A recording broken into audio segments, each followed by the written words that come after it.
Thank you very much. It's a great pleasure to be back at SICSSO. It is my favorite meeting, and I'm so happy to see old friends. And I'm very happy that Mark introduced the technique I'm going to show. Not so happy about he's saying that I'm a good surgeon, because you're absolutely right. I'm still struggling with the technique, so it's still not that easy. But I was asked to talk about transitioning from dissect to demec, and I'm just going to show you what I do, because obviously I don't do the endo out technique, and so, but this is why I transited through. These are my disclosures. Network Medical makes the EndoGlide, which we have a proprietary interest in. So in Singapore, the Singapore Corneal Transplant Registry, you see that we've made a huge change. And in fact, in 2016, compared to the EBAA 2015 data, we're about 40+% dissect, 10% demec. But in fact, this year, we have increased demec, so it's about 27%. Now, if you look at how we've changed our EK, you'll see that the increase in demec has really only been in the last 2 years. My personal amount of demec has increased now, so that about 2/3 of my surgery is now demec, 2/3 of my EKs, and only 10% PK. So when we transition, okay, great. So I always show this. This is Decime's dance. Mark's brilliant. It really is very nice surgery. Not that everybody can do it. But dissect on the left is completely different, whether using a Busin glide or the endo saver. And so you're not really transitioning. You're learning a new technique completely, you know, and therefore we talk about a significant learning curve, can be quite long. DSEC has changed over the decades, but DMEC really hasn't, except now we've got it well categorized. So these are the steps, but that's beautiful surgery. So Mark's already showed you. Let me just see whether I can go through this. That's an old video. Yeah. Yeah, oh, second time. Yeah. So Mark's already showed this, but now this is the similarity. And so my transition to DMEC has been to try and not give up all the skills. It took me ages to do DSEC properly, but to essentially do the same type of, and here we're talking about the pull-through principle, and I think that's the key. The pull-through principle plus the EndoGlide gave us a lot more control. And those who are married in the audience will know exactly what I mean. Control and manipulation is very important. Okay, I keep going forwards again. Let's see whether we can get. So if you look at the history of pull-through techniques in DMEC, there have been different donor devices. So way back in fact, it was ASCRS in 2012, I suggested the use of a Decime's mat, which was a modified type of contact lens as a carrier. And this was only just recently published. Massimo Busin. Now, Massimo is not here. He actually invented the pull-through technique with the Busin glide originally, and he came up with a very nice paper last year, 42 cases of Fuchs with his trifold using an IOL shooter. And my series now is what I call hybrid DMEC, which is basically DMEC with a pull-through technique using dissect techniques. And I've only done about 50-odd cases, 54 techniques now, but we have gone to complex cases. So the basic concept of hybrid DMEC is you adopt the standard dissect procedure, and in fact, what you do is you use the stromal tissue of dissect, the pre-cut tissue, as a carrier. So you don't have to have a proprietary mat or anything. This is me. I tend to strip all my tissue. I've already punched it, and I'm just stripping the last bit. So it's important to understand that this is the posterior lenticule with the Decime's. You lay it, and it's shallow fluid, but basically it's laid on top, and you don't allow it to scroll. If you don't scroll, you don't have to unscroll. And then we coil both in, as Mark has shown you. And it's the same pull-through technique, except that you pull the Decime's in, and the stroma most of the time will stay there. Occasionally the stroma comes all the way in. It's not a big problem because you just pull the stroma out and the Decime's is still there. So I think Mark's shown you this again, and I think the major advantages really is that you're holding on to the donor. So you notice I don't use an S-stamp, and if you hold on, you don't let go, it can't really be upside down. So there is minimal chance of donor reversion. With the EndoGlide, there is better AC control. The AC maintainer is on very low flow, and I use a 23 gauge, a smaller AC maintainer, and we lower the bottle all the way. And I feel that it has got reduced manipulation time, but it's still, as Mark mentioned, it isn't that easy, I have to say. All right, so we're still on a learning curve. This was my first patient, count fingers vision. I did a phaco DMEC. This is Fuchs, in fact. Got a great result. I was so happy. 15%, 14% cell loss. Of course, at 1 year, it dropped to 26% cell loss. We've done about 50 over other cases. We've got higher cell loss rates, I have to say. Okay, you have to show some difficult cases too. One of the advantages of this technique is you can be a little bit patient, and you still get scared. So here we go through this procedure. We close, and everything looks fine, just like the previous video. But the difficulty is, it is a one-handed technique.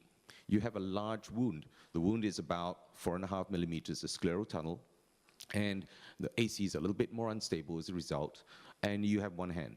Okay, and you have an AC maintainer. So AC maintainer you may love or you may hate. An AC maintainer can swirl a lot of fluid around. And so sometimes you get a problem. I don't have an assistant for this case, so my nurse is basically titrating the AC bottle, the drip chamber thing.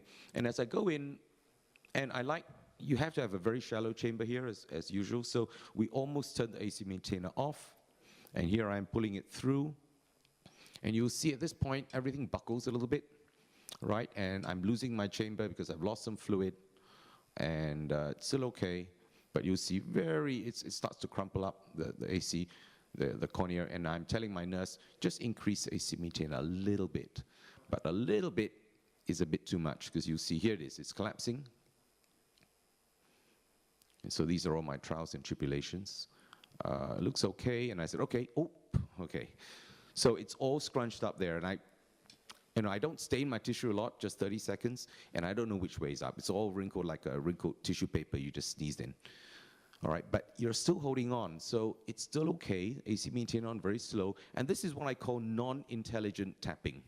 All right, basically I'm just tapping, okay, and it's not in any technique or anything. Just tap, okay? And I haven't used air yet. And because you're holding on, it does give you that control, and it starts to open up. And lo and behold, it kind of looks the right way. And I'm not worried because it's still the right way up, and that's it. Okay, so even with these cases, it's okay. You have a bit of a headache at first. Okay, so these are some of the results. I've only got 6 months follow-up on average, up to 18 months now. One surgeon. Quite a lot have been combined with phaco. Pseudophakic bullous K is the largest series that we have. We have most in Asia, it's all PBK. We don't get too much Fuchs. We have 15 cases here. We've fought a lot of glaucomas, acute angle closure with laser-induced peripheral iridotomies, and I've been doing a lot of my failed grafts, and some of the more challenging cases in the latter half. So these are the challenging cases you can see on the right here. I have 17 cases. A lot of them have pre-existing glaucoma, some of them with glaucoma drainage devices. Almost all of my Asian eyes and all that, they have extensive PAS, repeat grafts, DSECs, PKs, even a DALC, DMEC, vitrectomized aphakic eyes, we've done 5 eyes now, aniridia, 4 cases, or the ice syndrome, and IOL exchange, scleral fix, etc. So these are fairly complex, and some of them were very difficult views. And I did 1 pediatric glaucoma, which I regret. So why are we doing DMEC for these cases, right? I mean, after all, the whole point about DMEC is to get 20/20. Well, not necessarily. I think here 20/20 is not the main goal in my hands. I think the major advantage is the very low rejection rate, and that is quite stunning. If it's really 1 to 2%, all these eyes, if you do a repeat DSEC and a PK with a PAS, you're going to have a higher rejection rate. And big advantage of DMEC over DSEC is that in these cases, there is no space for that DSEC graft. The tube there, the PAS, and these are very shallow chambers. And once you remove that DSEC and you put the DMEC, wow, it opens up. So I think that's the main reason we're doing these cases. Okay, so these are some of the cases. On the left is my wife's boss's niece who has ice syndrome with PAS, entropin uvea glaucoma tube, and a cataract. That's in the middle, a failed PK trap tube, PAS, 360 synovial closure everywhere. On the right is an acanthamoeba, one of my cases, a failed DALC with cataract and PAS. And basically, we can do these cases now because once you sort out the anterior chamber, the PAS, you leave the pupil, and even in aphakic eyes with a deep chamber, you can get away with this technique because you're holding on. So some of these patients you'll see. Okay, and then I think what's really nice is that I have a lot of failed dissects, and these are all the cases here where it's just too thick, you know, and you can see they've got ACIOLs, aniridia, congenital glaucoma, and you can convert all of these. And we've been able to be reasonably successful, and you can see the chambers are deep. Now, the thing about PAS is that some of these eyes, like on the one on the right here, which was completely opened up, at about 1 month, there's PAS again. So there is still some DMEC touch, I suspect. Oops, okay, I'm just gonna show you one last video, and this is a complex case. This is, I just did this last week, only eye patient with glaucoma, PAS, a little bit, failed dissect, dilated pupil, a very unstable eyeball. It was sulcus fixated. I decided not to take it out because it's just too complicated. But you can see that the thing about it, when you're removing a dissect graft, you have to pull it in. If you pull it out, you strip all the peripheral endothelium. So you notice I'm pulling it inwards, and then I don't mess around. My technique has changed now with AC maintainer. This is a 23 gauge. I put it right next door to the pull-through incision because that helps to billow out the DMEC graft. And this goes in, and I selected this, I just did this last week, because rarely do you get such a nice opening. So this is a fix. I mean, I took a nice case to show you, and they're all not like that. Some of them have been problematic.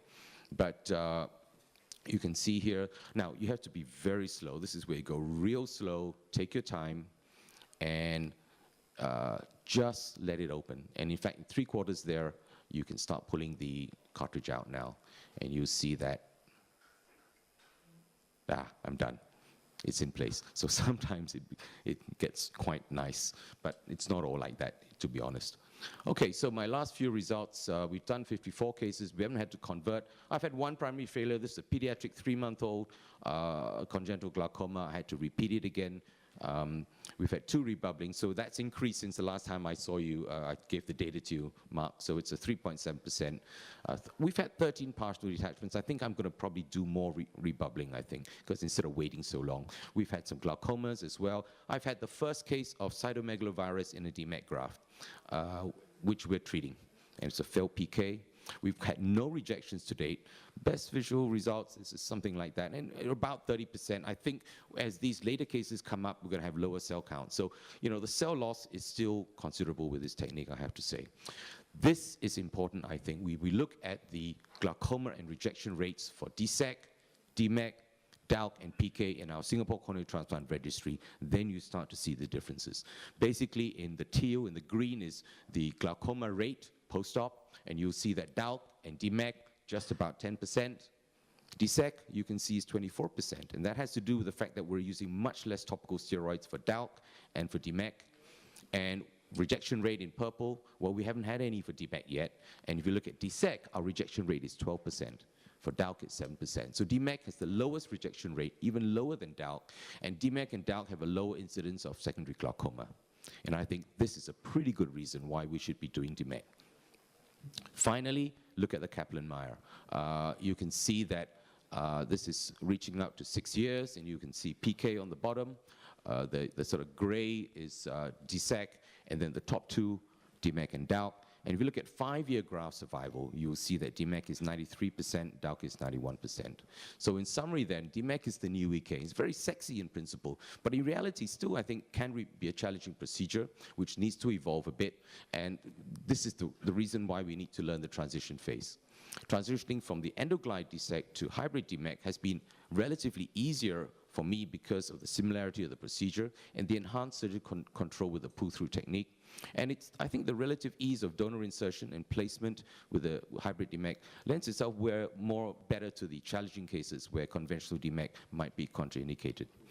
Much reduced rejection rates, AC clearance of the DMEC graft compared to DSEC tissue may be important reasons why hybrid DMEC or DMEC should be considered in failed PKs and DSECs and in more complex cases. As always, I want to acknowledge all the team in Singapore, the scientists, the eye bank, and all the fellows over the years, and hope to see you in Singapore in 2020 at World Corneal Congress. Thank you very much.